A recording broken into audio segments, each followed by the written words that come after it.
안녕하세요. 7월 첫째 주일입니다. 무더운 더위가 계속되는 가운데 또 장마가 시작되려는 것 같습니다. 에, 좋지 않은 날씨라 하더라도 하나님의 은혜 안에서 항상 영육간에 강건하시고 또 매일매일 말씀으로 우리가 새롭게 되어서 하나님의 뜻을 찾아가는 신실한 주의 성도, 주의 백성이 되기를 주님 이름으로 축원합니다.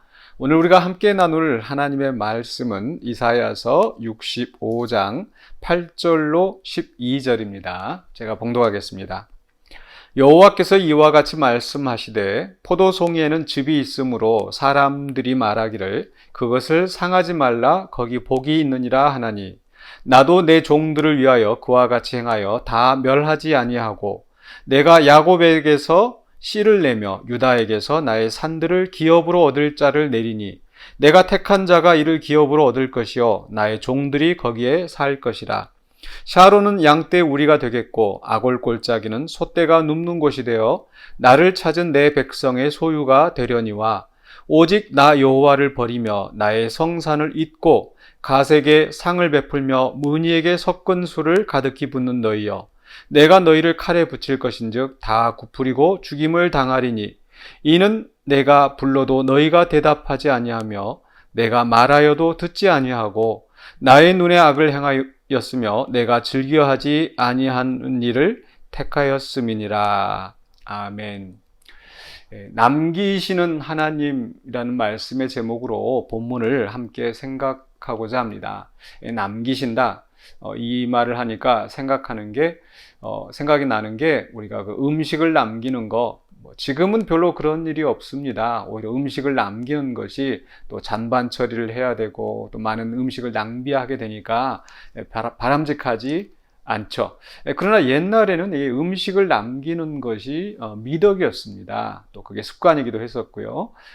왜냐하면은 그때는 이제 음식을 이렇게 밥을 또 푸거나 또 좋은 반찬이 있을 때 항상 어른들 먼저 드렸던 것 같아요. 그러다 보니까 어린 아이들 또 그런 자녀들은 그 어른이 그 식사를 다 해버리면 자기에게 남는 게 없죠. 그래서 어른들이 아이들을 생각해서 또 이렇게 좋은 밥, 또 좋은 반찬들을 항상 남겨두었습니다. 그런가 하면 손님이 왔었을 때도 마찬가지입니다. 우리나라 사람들, 다른 사람들 대접하는데 참 열심히 했기 때문에 이 손님들이 왔었을 때도 또 없는 살림에 좋은 반찬, 좋은 밥 이렇게 해서 대접을 하죠. 그럴 때 이 손님이 다 먹어버리면 또 그 집에 그 가난한 집의 아이들이 참 실망이 큽니다. 그래서 이 남기는 것은 하나의 자비와 어떤 사랑의 표현이었었죠. 오늘 그런 의미에서 이 하나님의 남기심도 이 자비라는 면에서 같은 의미라고 생각이 되어집니다. 사실 이 65장부터 이제 그 앞에 64장, 63장에서 이 선지자의 기도에 대한 하나님의 응답이라고 그랬었는데 이 65장 1절부터 7절까지 보면은 참 암울합니다. 그 백성이 하나님 앞에 범죄하여서 또 하나님을 찾지도 않고 하나님은 언제든지 부르면 응답하실 준비가 되어 있는데 찾으면 찾아냄이 되시는 그런 하나님이신데 그 백성은 하나님을 찾지 않습니다. 종교적인 열심만 하고 그러나 그들은 하나님을 존중하지 않고 우상을 섬기며 살았던 거죠. 그래서 하나님께서 7절과 8절에서 7절에서 그 조상들의 죄악에 따라 그 조상들을 벌하였던 것처럼 이제 이스라엘 백성, 이 말씀을 듣고 있는 이스라엘 백성에게도 심판하신다. 참 63장, 64장에서 이 선지자가 하나님 우리 아버지가 되십니다. 우리가 지금 이방인들이 쳐들어와서 이 성전을 불태우고 이 도시들을, 거룩한 성읍들을 다 짓밟고 있는데 언제까지 이렇게 보시기만 하십니까? 이렇게 탄식하는데 참 65장 1절로 7절의 하나님의 응답은 굉장히 잔인하게 느껴질 수도 있습니다. 그러나 8절부터는 사실 반전이 이루어집니다. 8절에서 하나님께서 말씀하시죠. 포도송이에는 즙이 있으므로 사람들이 말하기를 그것을 상하지 말라 거기 복이 있느니라 하나니. 아마 그들의 속담인 것 같아요. 포도밭이 다 이렇게 좋지 않은 나쁜 포도들이 있는데 그 가운데 이 즙이 있는, 그래도 또 남아있는, 그 남겨둘 가치가 있는 이 포도송이가 있다라는 겁니다. 그래, 거기에 복이 있으니까 그것마저 없애지 말라. 아마 이런 의미인 거죠. 그래서 이 나쁜 포도원 가운데 좋은 포도송이를 남겨두는 것처럼 하나님께서 그 백성을 심판하시지만은 다 멸망시키지 않으시고 남기신다라는 겁니다. 8절 후반부에 이렇게 되어 있죠. 나도 내 종들을 위하여 그와 같이 행하여 다 멸하지 아니하고. 하나님의 종들을 하나님이 남겨놓으신다. 또 9절에 계속해서 내가 야곱에게서 씨를 내며 유다에게서 나의 산들을 기업으로 얻을 자를 내리니. 그러니까 다 멸하지 아니하시고 그들 가운데 신실한 자들을 남겨놓으신다. 그래서 내가 택한 자가 이를 기업으로 얻을 것이요 나의 종들이 거기에 살 것이라. 모든 땅들을 다 하나님께서 진멸하고 황폐하게 하시는 것이 아니라 그 땅을 또 회복하게 하시고 또 그 남겨진 그 땅을 그 기업으로, 그 택한 자들이, 종들이 기업으로 누리며 살게 하신다는 겁니다. 그래서 10절에서 다시 샤론은 양떼 우리가 되겠고 아골 골짜기는 소떼가 눕는 곳이 되어. 이 들판, 버려진 들판들, 또 황폐해진 그 땅이 이제 양떼 우리, 소떼가 눕는 곳, 푸른 초장으로 변하게 하신다는 말씀입니다. 그러면서 나를 찾은 내 백성의 소유가 되려니와. 남기시는, 하나님이 남기시는 사람이 어떤 사람인지 여기에 분명하게 나타나 있습니다. 바로 나를 찾은 내 백성. 나를 찾은 내 백성. 65장 1절에서 2절에서 하나님은 찾지 않는 자들에게도 찾아냄이 되시는 분, 부르기 전에 먼저 응답하시는 그런 하나님이신데 그 백성이 하나님을 찾을 때 얼마나 하나님이 기뻐하고 좋아하시겠습니까? 그래서 그런 사람들, 하나님을 찾은 백성들에 대해서는 하나님이 그 나라를 심판하시는 가운데서도 멸망시키지 않으시고 보호하신다는 말씀입니다. 하나님은 항상 이렇게 남기시는 하나님입니다. 노아의 홍수 때도 다 쓸어버리시지만은 그들 가운데 이 노아의 가족들을 또 남겨두지 않으셨습니까? 또 엘리야 시대에도 이 모든 사람들이 범죄하고 우상을 섬기고 바알과 아세라를 따르면서 하나님을 근심하게 하였지만은, 그래서 엘리야 자신도 실망하여서 하나님 앞에 차라리 죽는 것이 좋겠습니다 라고 탄식하는데 하나님께서는 엘리야에게 7,000명을 남겨두셨다. 적지 않은, 또 어떻게 보면 많지 않은 수일 수도 있습니다. 그러나 하나님은 그 신실한 자들을 남겨두시고 그들을 통해서 믿음의 명맥이 이어져 가게 하시는 겁니다.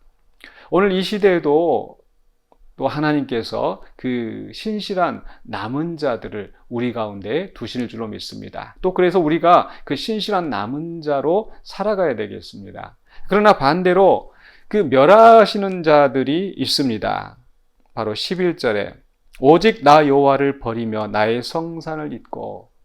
하나님을 찾는 백성은 하나님이 남겨두시지만은 그러나 반대로 하나님을 버린 사람, 하나님의 성산을 잊은 사람, 즉 하나님의 임재하시는 곳, 하나님께 영광을 돌리는 그 자리 성산을 잊어버리는 것은 곧 하나님을 버린 것과 같습니다. 그렇게 하나님의 성산을 잊어버린 사람들, 하나님은 멸망의 심판으로 보응하십니다. 그러면서 또 가색에 상을 베풀며 문의에게 섞은 술을 가득히 붓는 너희여. 우상을 찾는 사람들, 우상의 앞에 절하면서 복을 구하는 사람들을 하나님이 심판하신다는 겁니다. 12절의 마지막에 내가 너희를 칼에 붙일 것인즉 다 구부리고 죽임을 당하리니. 그 심판하시는 하나님의 무서운 그 진노를 설명하고 있습니다. 왜 그렇게 하나님께서 그들을 심판하시는가? 12절 마지막 부분입니다. 이는 내가 불러도 너희가 대답하지 아니하며 내가 말하여도 듣지 아니하고 나의 눈에 악을 행하였으며 내가 즐겨하지 아니하는 일을 택하였음이니라. 네 마디 말씀이 나오는데 요약해 보면은 두 가지로 압축이 되는 것 같습니다. 하나는 하나님의 말씀에 귀를 기울이지 않는 겁니다. 하나님이 불러도 대답하지 않습니다. 말하여도 듣지 않습니다. 하나님은 우리가 바른 길로 갈 수 있도록 하나님께서 기록된 말씀을 통하여서 또 성령의 인도하심을 따라서 우리를 찾으시는데 그 말씀에 귀를 기울이지 않고 또 말씀에 주목하지 않고 말씀을 생각하지 않는 것, 그것이 바로 하나님을 버린 것입니다. 하나님을 찾는다라는 것은 단지 어떤 종교적인 의식으로, 종교적인 열심으로 하나님을 찾는 것이 아니라 바로 하나님이 부르실 때 응답하고 하나님이 말씀하실 때 귀를 기울여 듣는 것, 그것이 하나님을 찾는 자의 자세인 줄로 믿습니다. 그렇기 때문에 사실 우리가 매일 이렇게 새벽 말씀을 묵상하는 것도 바로 하나님을 찾는 그런 일입니다. 바로 하나님을 찾는 자들에게 하나님은 만남바 되어주시고 또 응답하여 주실 줄로 믿습니다. 두 번째로는요, 바로 나의 눈에 악을 행하였으며 내가 즐겨하지 아니하는 일을 택하였음이니라. 바로 행동입니다. 말씀을 듣기만 하는 것이 아니라 바로 실제 삶 속에서 하나님이 원하시는 선을 행하는 것입니다. 그러나 하나님을 잊은 자들은, 하나님의 말씀에 귀를 기울이지 않는 자들은 악을 행하고 또 하나님이 기뻐하시는 일을 택하지 않는 것입니다. 이사야서 56장 시작할 때 하나님께서 그 고자와 또 이방인에 대해서 하신 말씀을 기억하십니까? 하나님의 언약을 붙잡고 하나님의 안식일을 지키며 하나님이 기뻐하신 일을 선택하는 사람, 하나님이 원하시는 일을 선택하는 사람은 고자라도 이방인이라도 하나님께서 내치지 아니하시고 구원의 공동체 안에 함께 세워가신다라는 약속을 하셨습니다. 그러나 이제 65장에 와서 설사 이스라엘 백성이라 할지라도 하나님이 기뻐하시는 일을 선택하지 않는 자들, 하나님을 버리고 악을 행하는 자들에 대해서 하나님은 단호하게 내치시고 심판하시겠다고 말씀하십니다. 그리고 그 가운데 하나님을 찾은 자, 신실한 남은 자를 하나님이 남겨두십니다. 바로 이 하나님을 버린 자의 특징에 반대되는